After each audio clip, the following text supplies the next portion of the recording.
quick story just about Ken. Is just, he was the first winemaker at Zaca Mesa that was really hired to be there, but it's kind of an interesting story how he fell in love with wine and how he got there in the first place. So I'm going to let Ken tell that story, so enjoy this. Thanks, Greg. So, welcome, everyone. Morgan, thank you for putting all this together, and Chris, great to have you here. So what I'm going to do is, we could call it ancient history, but I'll just say we're going to go back in time a little bit.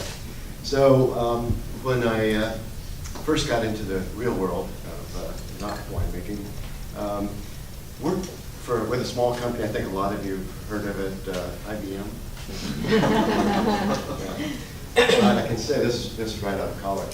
My background in college was business with a minor in finance. And in hindsight's everything, but what I decided to do is to work with a large corporation to kind of get the fundamentals of corporate America. That's not why I'm here. But that was the glory days of IBM, that IBM stock. This was, late 60s into the early 70s. Zaca Mesa stock was splitting 2 or 3 times a year, and IBM would, for every share you bought, they give you a share. Really cool stuff. Why did I leave? I left because it got to be so routine. I was in sales, and the equipment I was selling, you start talking about the same thing over and over again. And I would go into an account, and some of the accounts I had were major aerospace accounts, so these were big accounts. And you were thinking about, what am I going to do when I get home, or am I going to go out and play golf tomorrow, whatever, while you're giving the presentation, because you did the presentation so well. But I'll tell you, that was the fundamentals that IBM give you about being fair to competition, working hard, and all those things. It's really a great place to start any endeavor in the real world. So once I got to the point that it was, okay, time to move on, my father was a real estate developer in Sacramento, did shopping centers and office buildings and that type of thing. And he wanted me to work with him. And I go, okay. So finally, he wrote me in and worked with him. We really had a great success together.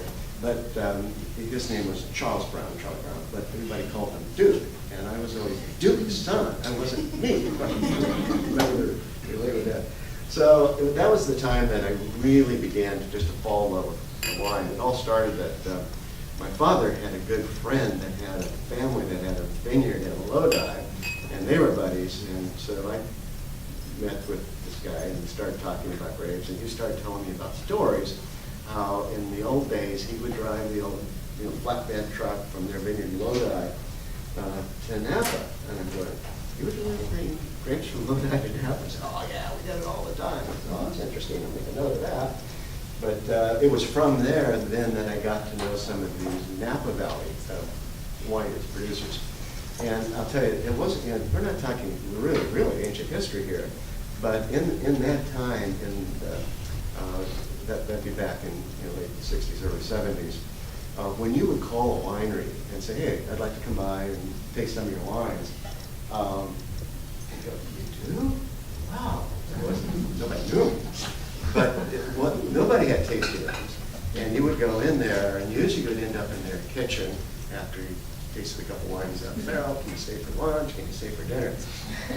I don't think that happens too much anymore. But it was really it was a great time. And that's, having worked for IBM in real estate development, I really discovered a business that just felt good, and people really respected each other. And I can say, to this day, I've visited all these guys have many wineries in the world, and I'm always asking questions, how do you do this, how do you do that? And there have only been two wineries or winemakers that didn't really tell me what, give me the answer. Now, some of these that answered the question probably didn't give me the right answer, but at least they answered the question. But I just, for me, that's just amazing, because in real estate development, you don't want anybody else to see your pockets and that type of thing. So it's because the way the wine industry is, I think that there's so many people in it now, because it's a great way of life. You get to be in some of the most, in this area, some of the most beautiful vineyards in the world, and I love the vineyard part of the equation. And of course, there's nothing too wrong with being next to a barrel with a thief and a wine glass. You both noticed that. So then I really decided, okay, I'm going to leave all this behind. People that knew me thought I was crazy. I'm going to go back to school because I want to get an education where I could understand the chemistry, microbiology, and you, of course you don't have any of that in the business world. The other option is to work with somebody in that day was with Joseph Swan or with Joe Heitz or those type of people. Those were the teachers in the wineries. But I felt that would give me a little bit of a limited background because I wouldn't have understand the chemistry, micro and all that. So I went to Fresno State, and it was a perfect time to be there.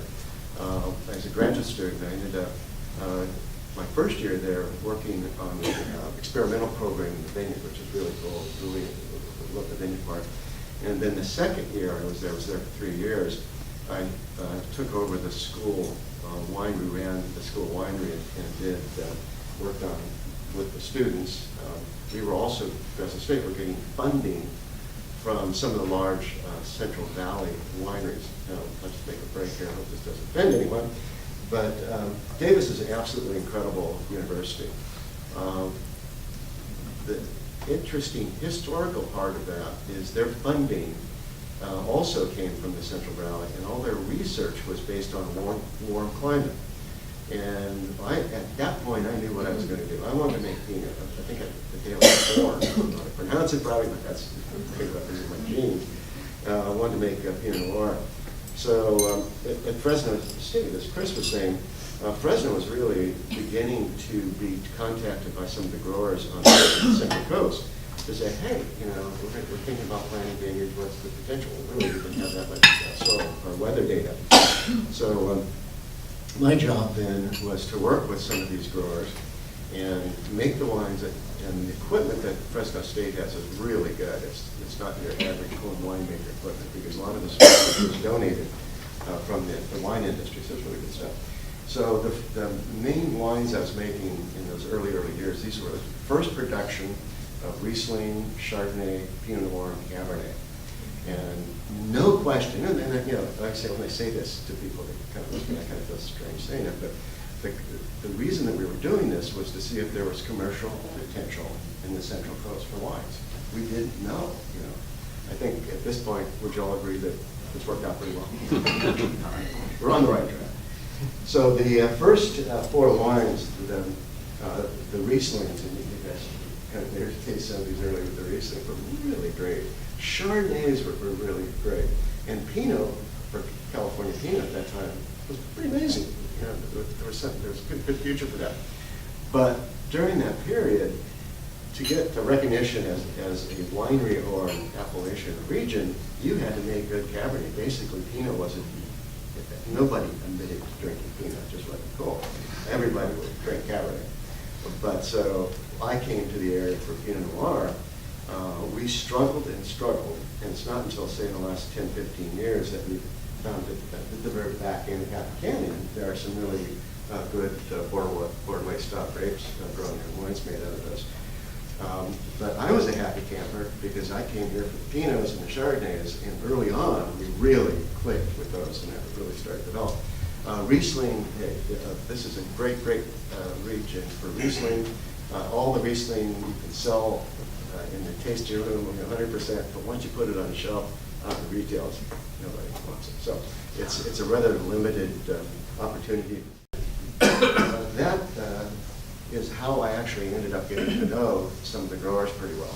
And Marshall Ream, who owns Zaca Mesa, decided that he wanted to build a winery. He asked me to help him with that. So in the real estate world, I have a little bit of experience with some design office buildings and so forth.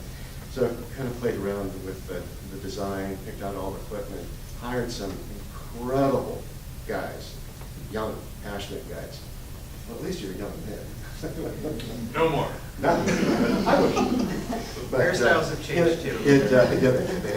But it really clicked. The energy and the dynamic cosmos that was happening at that point is the first. So Zaca Mesa actually started making wines before even I was there at Monterey Vineyards under the tutelage of Dr. Peterson, who's a very well-known. Actually, he trained under Andrei Cholichev. If you don't know Andrei Cholichev, you don't know wine, right? But Dr. Peterson was making the first wines, and when I took over the reins, that thought, well, this is nice to have somebody here that, you know, if I push the wrong button or something, I can't call it. But the quality of the grapes that we were working with, that really the first year of Zaca Mesa, as we had the winery, we were now making our own wines, was in 1978. And from that first vintage, I don't know, for 8 or 10 years after that, the wines that were made at Zaca Mesa, that we all made at Zaca Mesa, ended up to win gold medals in almost all the competitions they were in. This is pre-Marvin Schenken. The Wine Spectator in those days was calling Zaca Mesa one of the new Pinot Noir, you know, wineries to watch, and we got some great reviews. All I can say is, if anybody were making Pinots like we did then, you know, I can tell you this from first experience, no one would come to our tasting room. But what we saw that, you know, the embers starting to glow with those first Pinots, and then the whole journey has taken, you know, quite a few years to really start fine-tuning the rootstock, clone, root direction, density, and Charleston. Those are the big factors there. So that's what happened then. I decided Zaca Mesa grew and grew and grew. It was very successful. The owners of Zaca Mesa, Marshall Green was the president, but he was the retired executive vice president of Atlantic Richfield. I hope I don't steal anything from that construction. And his buddies were on the board, partners of his, and these were the major presidents and CEOs of American oil companies all around. You know. And anyway, Spectator came out with this cover story, and this is a picture of, you know, all these guys in, you know, the suits sitting at the board of directors. You know, the cover said right above it, the Dream Board, and it was. I mean, these guys that were sitting there with billions of dollars, you know, back in those years. I can tell you one thing, having attended most of those board meetings, they weren't very pleasant because these guys, as you might imagine, had huge egos. So it was nice to get that headline, but oh boy, behind the scenes it was kind of tough. But anyway, John Cushman was one of Marshall's partners in that, and one of the major ones.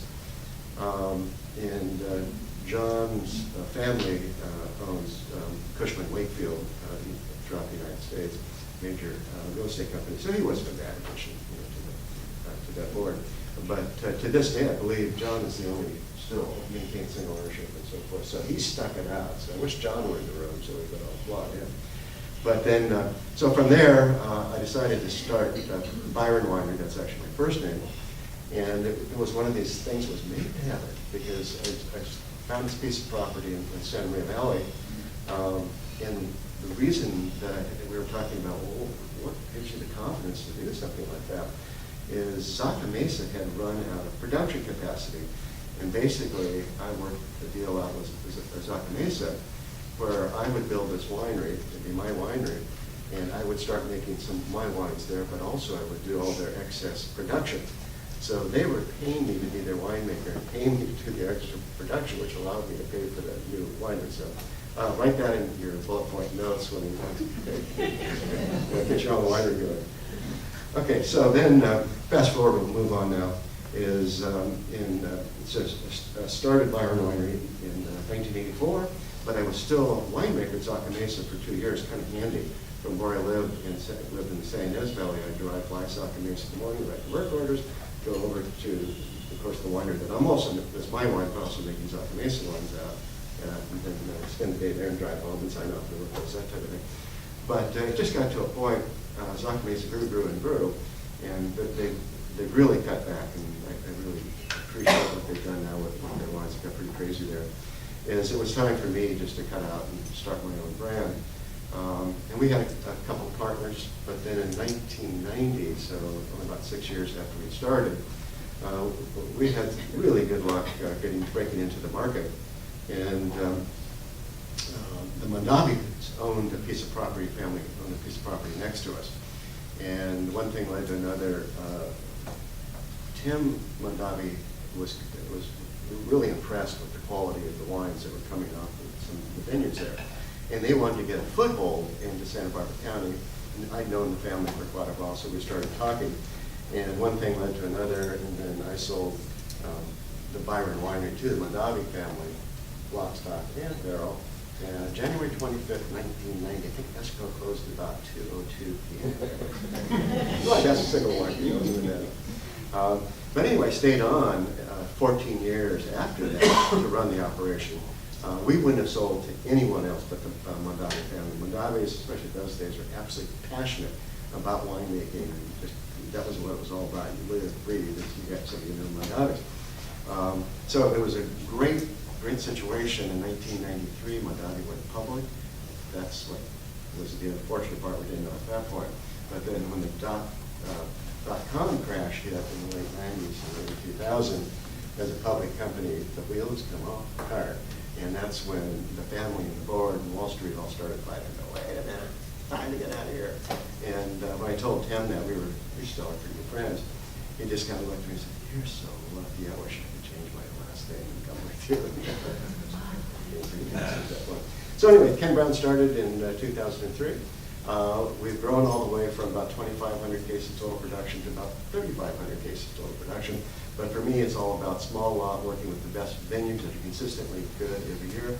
Still focus on Pinot Noir is what we make the most of. And the wine we'll have Dan Panos will come back and talk about later. Do a little bit of Chardonnay. Can't get Syrah in my blood. I was the first person to bring Syrah to Santa Barbara County. Of course, I encourage you. Come by to taste you. We have the whole one. I guess it's time to stop. So, thank you very much for your attention. It's a pleasure to be here. Enjoy the rest of your day.